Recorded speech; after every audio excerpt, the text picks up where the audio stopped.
Good afternoon, Scott Redler, T3 Live. Welcome to today's recap. It's Wednesday, another day down, not another down day. That was in August, and definitely some two-way action / mixed signals / divergences / call it what you want to. You just take a step back and you look at the close of the trading day, and you look at the chart here of the spiders. And you want to just call it what it is right here. What we have again is here's your low, here's your higher low, which was also in the SPX a retest of the bottom. You then had pretty much a small little downtrend break to the upside on Friday, okay, and then you had a gap up Monday showing power, and the bulls have had enough wherewithal to keep this open gap here. Okay, usually if you're not that strong, the bears could push it into it because there's an air pocket and everyone presses it into you and you fill a portion of it, etc., etc. And that would negate some of the power and then give them a way out of their shorts. And then we'll see what's next. I was hoping we would get a move into this little spot, but overall, all we have here is a 3-day consolidation with an upward bias, getting right into the upper end of the range. So at this point, do we break above this with authority and see this, this reactionary high we had from the day that the minutes came out and we figured out they weren't going to raise rates, and sold off on that, which for the same reason, this is when they said, okay, rates aren't getting raised, we must be really weak, let's go down. And then here, big jobs report to the downside, big miss, we're not raising rates till next year, but we'll rally this time on it. So. At this point, it is what it is, and you've had some patterns to navigate. One of them in this was your topping tail sell signal to then give you a move lower. Here was your red dog reversal.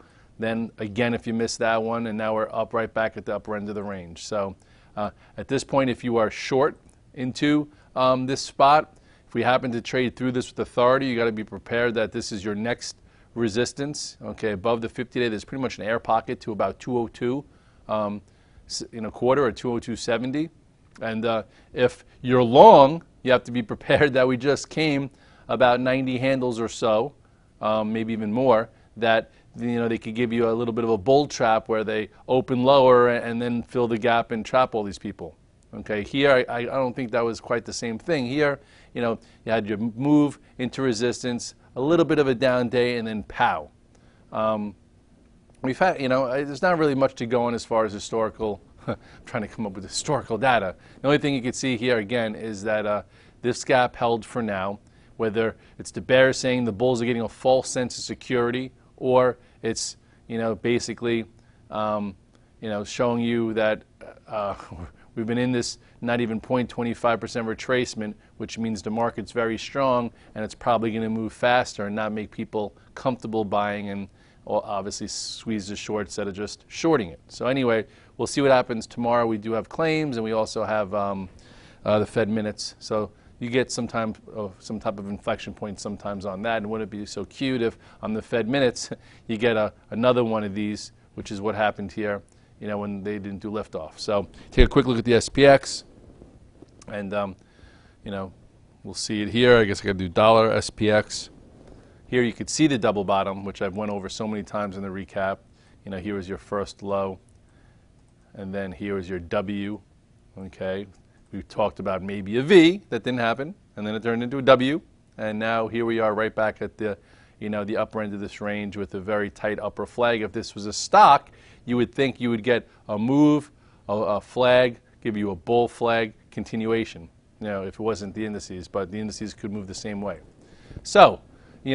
Earlier on in the day, there was definitely some mixed signals. You had the high beta tech leaders weaker than the market, which is a little bit of a concern, but that's what the market's been trying to do each day, give you a concern. Yesterday, the bios were the concern. Today, it's the FANG was the concern. And then, obviously, everyone's talking about this. The last move was led up by oil, which was great if you were long oil, or oil names. And today, we actually had a cute short in some of them because they were extended on day 4. But it also could mean that the leadership stocks are resting near highs, building a bigger platform to continue while the laggards, play some catch up, let people make some money there, because there have been some targeted patterns, and then all of a sudden the market's a little bit more broader, and there's just not a select few stocks going up, it's a few more than that. So anyway, let's go around the landscape. What did the Qs do today? Qs also, little bull flag right here, a little bit more wishy-washy, but overall, never made a new low. Okay, look where the August 24th lows were. Held the 21-day again. Nice little bull flag type pattern here, digesting this big move. So we'll see if the next spot, is up where it fell on that, the Fed day. So overall, got to say it's semi-constructive, but it's trapped between moving averages. So we'll see what's next there. The IBBs that pushed the envelope yesterday, by definitely taking out some stops, wound up putting in another low, and then today held it. So now this is your new floor. Question is, does it build this range to go a little bit higher and test all these moving averages because it's still sort of broken or not? All in all, yesterday, it came off the lows, and today held a little bit higher, and now maybe you have a 2-day pivot right there to keep basing these trades off of. And you can make money on 3 and 15-minute charts here intraday. There's been a lot of movement all around in the IBBs. Real quickly, what did ILMN do today? Did a little quick push into the gap and didn't do much. What did CELG do today? CELG, kind of engulfed yesterday's action. Looks okay, as if it might want to work a little higher. GILD, what did you do? You, a little weaker, but you do have this lower pivot that it could break above. Some think this is a bear flag, which, according to the definition, it is. You have the pole and you have the basic lower flag, and can it continue downward, or does it bounce back in? We've seen it at different times. This was also a bear flag right here, before it went to the upside. So anyway, we'll see what happens next there. I know Sperling's been trying a lot on this XON. It's been annihilated. So today it did poke its head up above this little spot. Don't know if it's going to continue. I actually got a little long with him, because it's been a long way down from this outside day here. And I also remember when guys were making money here, when it had a great breakout. It's still broken, but maybe there's a little bit more upside. We'll see. VRX has done, really nothing in the biospace. It, has had that, tried to get through that, I remember the 180, and then had a big down day, and now it's still hanging around, but not much of a retracement higher. Today, in the morning call, my Q trade was to be shorting CVX, maybe XLE and XOM in their 4th up day. I wound up going with CVX, and I wound up took a little bit of time, but it did go from up almost 2 to red to give us a Q trade. And then towards the end of the day, I put a little bit back on. You have a bit of a doji here. I feel like, I've learned to watch this trade pretty well. You had your really nice move when all the markets retested their lows and Chevron did not, giving you clues that it could bounce, and then here's your bounce. And now we'll see, if it builds a flag here to continue up to the 200-day, or was this a doji saying, okay, I need a little bit of a rest, trades below here and retraces. So I'm short a little bit of that to have that on as a hedge. I feel like I could trade around it now. If anyone got caught short here, here, or here, kind of tough for them, but to start here, even if it does go into where I put the target zone out earlier last week, I feel like I could trade around it. So we shall see. XLE also, bit of a doji. This actually met my one of my targets, which was right here, before I thought it would have. But anyway, it's been that battered and bruised. So we'll see what happens here next. The inventories came out, and there was a bigger build than people thought, and kind of derailed the oil move. So at this point, you had this spot that was that point of reference we talked about, which was a resistance for now at 1605. I think this was 1615, and now we'll see if this is any good. It should really hold right around here. So that would be, what is that, 1520. That would be a nice little buy the dip, if it's going to hold the upper end of this channel. And then there's a lot more resistance above it. So we shall see. Some of the banks have been playing a little catch up. In my morning call, I talked about how Goldman could try and work its way back to the upper end of the range. No real pattern here, except for just grinding higher like a lot of things. JP Morgan also. Let's see what you did today. Oh, came into the 200-day and paused the first time there. What did Citigroup do? Yeah, not much. These things have just been really a non-competitive trade. You had a, you know, the false trade turns into the fast trade, and that was right here when it didn't break below this area, gave you the reversal into a gap up, and now it's like you're trading for peanuts. But it still has some room up to here if it wants to. The 200 days even higher. The JP Morgan already hit its. And then you go to the FANG stocks. You know, I know Louis on the desk buying the tip in Amazon and Google each time, and you know they've been working out for him. You know, good for him. He's trying to figure out, instead of playing momentum to the upside, he's been buying into this flag type pattern. So the longer this stays right here, the higher the probability that this does show leadership and breaks out. I know it got us good on this time when it looked like it was going to do it, but broke lower. And then here had your false breakout. All in all, you know, it's still wishy-washy, but you know, it is acting like best in breed and holding higher. And if you can take some pain buying the dip, gives you a head start if you were going to pay above 550 for a breakout if that happens. Same thing goes for Google. Google, you know, he was also, you know, there were some guys buying the dip. Instead of waiting to be a buyer if it were to break above resistance, why not buy in the hole, you know, to get a head start for a trade, or even just to say I'm going to buy there and buy the dip, and then when it trades for momentum, you know, I'll add to it and have a great cost average because you think it's going to, you know, get up to here. So that's two ways to trade it. So that's why, you know, those are a little bit too thin and crazy for me sometimes. So I went with Facebook thinking, okay, if I'm thinking about buying Facebook, if it were to clear this spot, clear 94, at least let me have a starter position into here. Even though it was a little weaker today, okay, I do think that this overall pattern is one of the better patterns in the market that, you know, a little bit more sideways action, I have a feeler on, so if it were to get some momentum, you could see it and then you can grab it versus, you know, just trying to play momentum and have a few false moves. So we'll see what happens. It's come a long way. It's acting decent, not great, but decent. What we did make some money in was Twitter.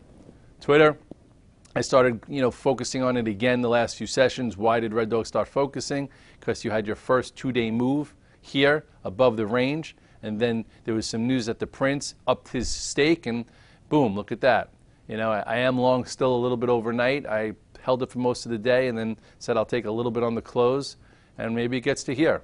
Okay, you know, I was pointing out this potential inverted head and shoulders pattern, you know, a little sloppy looking, but you know, if it's valid, you know, you have 22. This was pretty much your neckline, which it broke above, and now there's some room up to there. So, you know, by having a little bit, maybe you'll trade it. The volume has been picking up. You know me and my analytics, I couldn't get the volume. Let's see if I could try and get the volume up now. Let's see. Go insert study. Let's go volume. Can Red Dog do it? And there's the volume. And go apply. Nice. So if you go here now, what do you have?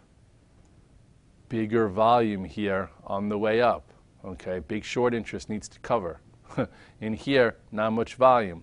On this, decent volume. So maybe there's actually some better action here. We could see a bit more of action up to the 31 area. Something to do.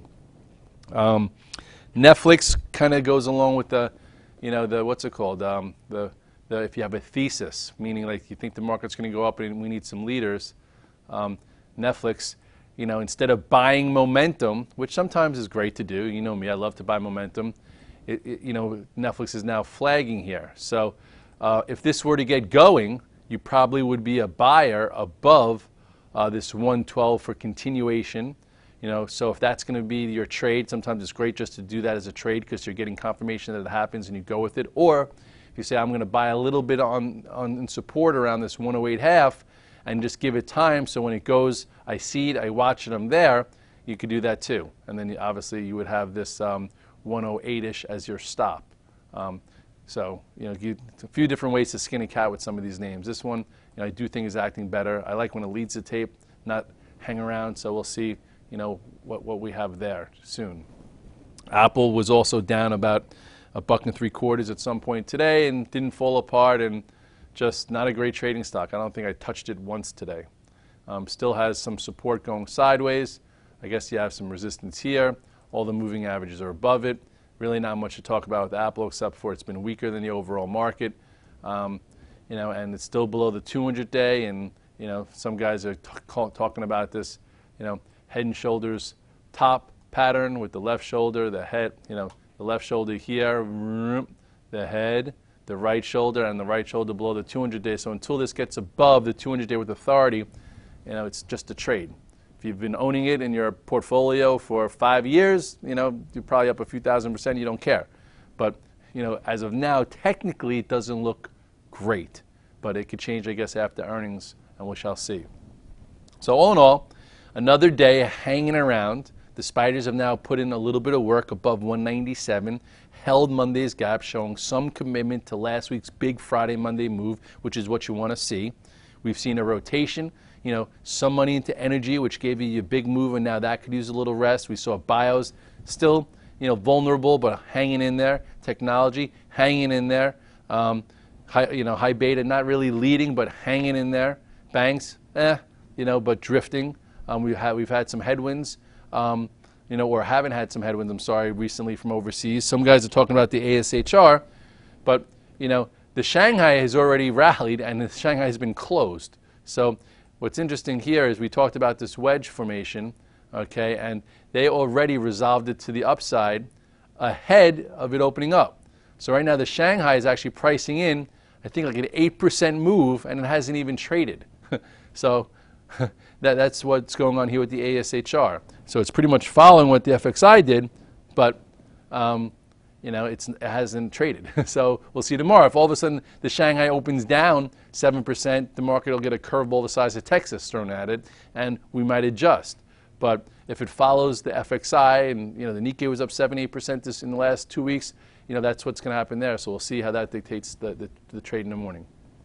So in closing, you could have some longs, have some shorts. You could even be flat. There's been lots of intraday action.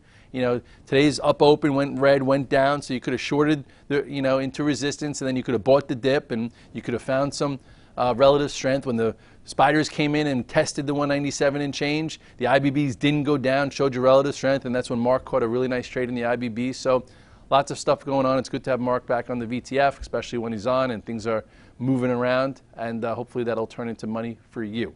If you don't know what the VTF is, that tracks all our trades real-time, long, short, flat. It also connects the dots with a lot of my strategies from the Redler All Access note that I put out every day around 8:30, Monday through Friday, that goes along with my big video.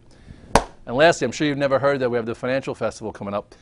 It's less than a month. You come to Miami, hang out, learn a lot from over 20 guest speakers, and also sit by the pool, have some drinks, go for a run. We're going to have a big nightly event. There's just a lot going on. So if you can get away for the weekend, I would highly recommend coming to hang out with the people you see every day online and on TV and learn something as well. Bye-bye.